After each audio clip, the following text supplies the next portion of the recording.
So there's Alex with her headphones, talking to Coach Joanne, just waiting. Wow, it's been, I'm sure they've just been stretching, waiting, and they bring up eating. There you go.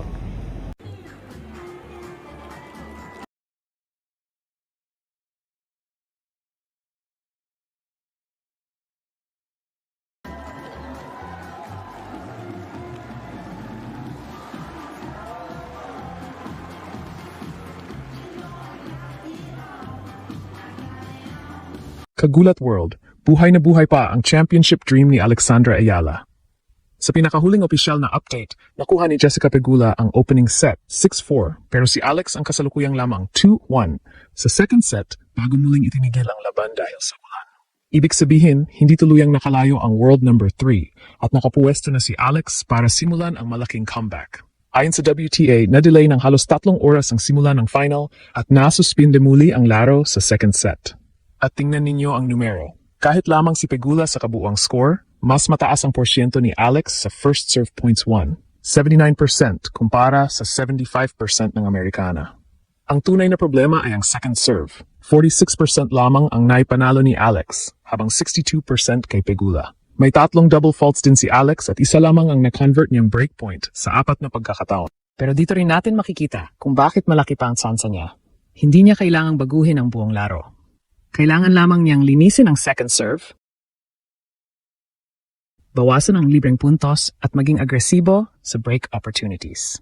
Sa social media, isa ang sigaw ng mga Pilipino. Laban Alex. May mga fans nagpupuyat at patuloy na naghihintay sa kabila ng sunod-sunod na rain delay. At tandaan, natalo na ni Alex si Pegula sa isang set noong Miami bago umabot sa deciding set.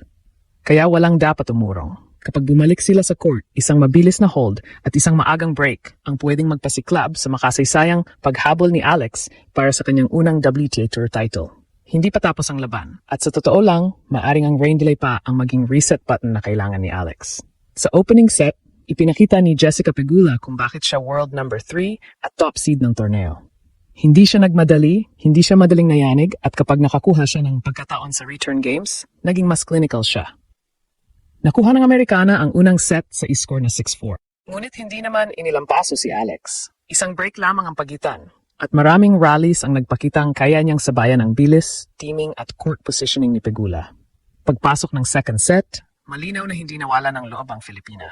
Sa halip na dalhin ang disappointment mula sa unang set, nag-reset siya at nakakuha ng 2-1 advantage bago bumalik ang ulan. Mahalagang linawin, si Pegula ang lamang sa match dahil hawak niya ang unang set, pero si Alex ang kasalukuyang nasa unahan sa second set. Kaya ang tamang kuwento ngayon ay hindi tapos na o malayo na. Ang tunay na sitwasyon ay isang set down si Alex, pero nasa magandang puwesto siyang itulak ang final patungo sa deciding third set.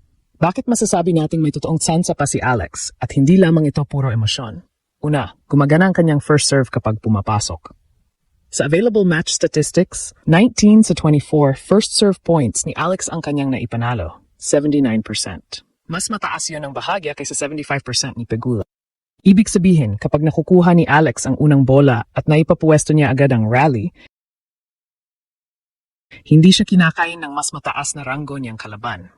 Kaya niyang magdikta, kaya niyang maghanap ng angle, at kaya niyang pilitin si Pegula na maglaro mula sa uncomfortable positions. Ang kailangang ayusin ay ang second serve at ang conversion sa pressure points.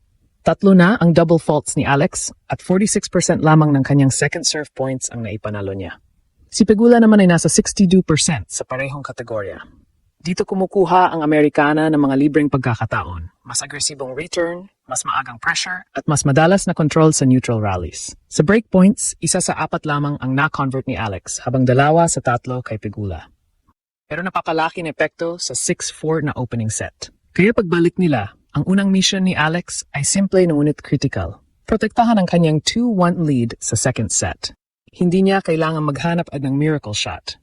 Kailangan niya ng mataas na first serve percentage, malalim na unang ground stroke, at disiplinadong pagpili kung kailan atake.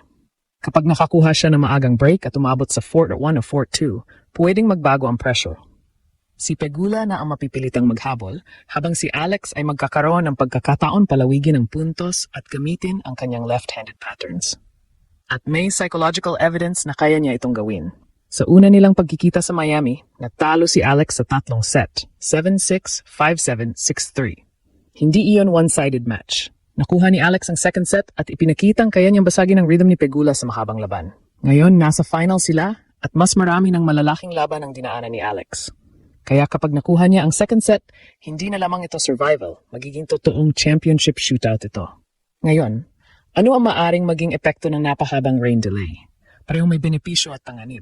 Para kay Pegula, nabigyan siya ng oras para mag-recover, kausapin ang kanyang team, at pag-aralan kung paano niya muling atakihin ang second serve ni Alex. Bilang mas veteranang manlalaro, sanay siya sa interruptions at pagbabago ng schedule. Ngunit para kay Alex, maaring mas mahalaga ang pahingang ito dahil naputol nito ang momentum ng unang set at binigyan siya ng pagkakataong ayusin ang tactical details nang hindi kinakailangang humabol habang tuloy-tuloy ang laro. Naantala ng halos 3 oras ang simula ng final bago muling nasuspinde ang laro sa second set dahil sa pag-ulan. Ang malaking tanong ay kung sino ang mas mabilis makakabalik sa competitive rhythm. Kapag nag-resume ang laban, posibleng malamig ang katawan, mabagal ang footwork sa unang ilang puntos, at mas mahirap agad mahanap ang teaming. Dito kailangang maging alerto si Alex. Ang unang service game pagkatapos ng restart ay parang mini-set. Kailangan niyang maging kalmado, huwag magmadali sa toss, at siguraduhin hindi niya bibigyan si Pegula ng libreng 0-30 opening. Kapag nakapag-hold siya ng malinis, tataas ang kumpiyansa at mararamdaman ni Pegula na hindi basta-basta susuko ang Filipina. Sa return games naman, hindi dapat puro power ang solusyon. Isa sa lakas ni Pegula ang pagkuha ng bola ng maaga at paggamit ng pace ng kalaban. Mas epektibo para kay Alex ang pagbabago ng height, direction at tempo. Minsan malalim sa gitna para alisin ang angles, saka biglang magbukas ng court gamit ang left-handed forehand. Mahalaga ring targeting ang second serve ni Pegula dahil doon maaring makakuha ng mas maikling bola at break opportunity. Ngunit kapag dumating ang pagkakataon, kailangan na maging mas decisive si Alex. Hindi sapat ang makagawa lamang ng breakpoint. Kailangang tapusin ang punto ng may malinaw na pattern. Sa unang bahagi ng laban, isa lamang sa 4 na break chances ang na-convert niya. Patuloy namang umiingay ang suporta online. Ang mga sports pages at fans ay nagpo-post ng "Laban lang Alex" habang marami ang naghihintay kahit ilang oras ng atrasado ang final. May mga reaction ding nakatuon sa 2-1 advantage ni Alex sa second set bilang patunay na hindi siya bumigay matapos mawala ang opener. Hindi natin dapat gawing garantiya ang optimism ng fans, pero mahalaga ang mensaheng dala nito. Buong bansa ang nakatutok at ang pressure ng championship match ay may kasamang napakalaking lakas ng suporta. Kaya ang pinakatapat na live assessment ay ito. Si Pegula pa rin ang may scoreboard advantage dahil sa 6-4 first set at siya pa rin ang mas may karanasan sa ganitong stage. Pero hindi kontrolado ng Amerikana ang second set. Si Alex ang lamang, 2-1, at ang statistics ay nagpapakitang competitive siya sa first serve exchanges. Kapag naayos niya ang second serve, nabawasan ang double faults at na-convert ang susunod na break chance, malaki ang posibilidad na mapunta ito sa third set. At kapag umabot doon, wala nang ranking at wala nang first set advantage. Isang set na lamang para sa titulo. Kaya kapit lang Pilipinas, hindi pa tapos ang laban ni Alex. Posibleng nagsisimula pa lamang ang pinakamahalagang bahagi ng kanyang championship comeback.